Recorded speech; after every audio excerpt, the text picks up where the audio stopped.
Guys, may napulot kaming isang set ng sofa sa basura. Yay!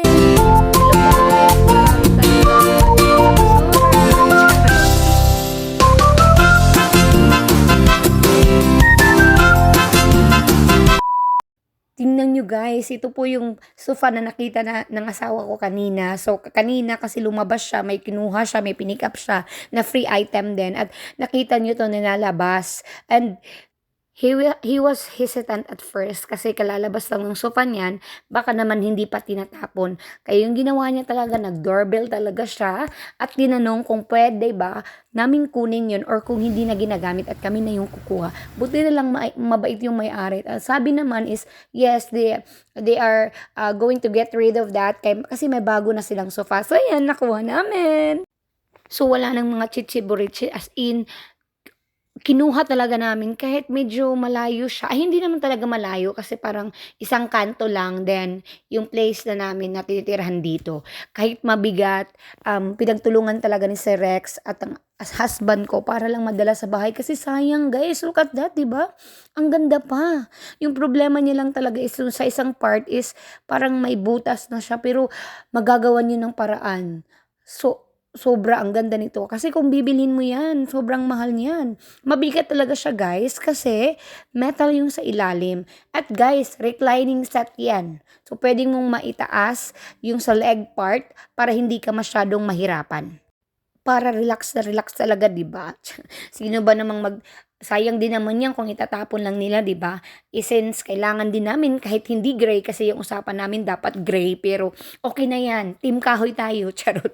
So after that, of course, kailangan naming linisin since nakita nga namin na maraming buhok ng I think aso yun or pusa kasi siguro pet friendly yung house. So, kailangan naming alisin yun kasi may mga bata kami dito. Minsan may allergy sila ng ganon. So, kailangan namin i-vacuum.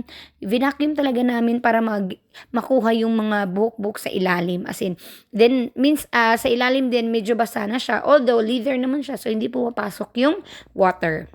Buti na lang talaga may dalawang vacuum din dito sa bahay which is nakuha din ng mga ni Sir Rex ng free. Binili lang po sa amin ng free so para magamit namin dito sa bahay. So, ayan, nilinis namin, disinfect, winalisan, vinacuum para talaga sure na malinis at magagamit ng mga anak namin. Kasi yung tatlong anak ko may allergy, din yung anak ng kasama ko medyo inuubo din. So, mahirap na. Pero, guys, ang ganda pa talaga. So, ayan na.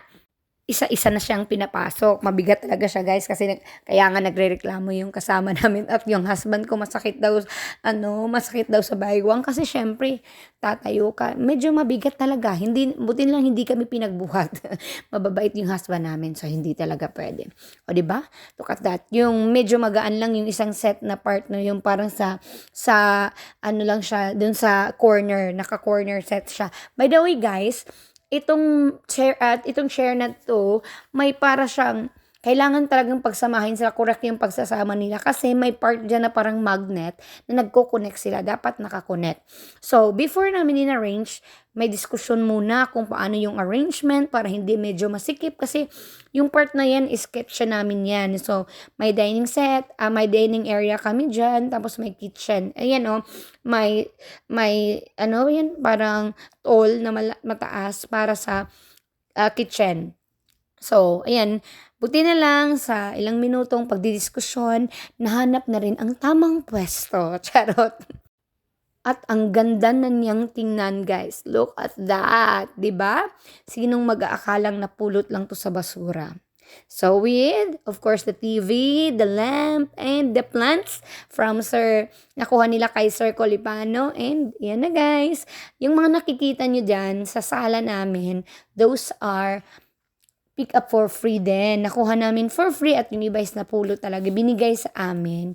'Di ba? May salaset na kami na walang binayaran. Free lang. Charot. 'Di ba? Ang ganda. Ang gandang mag-relax dyan, guys.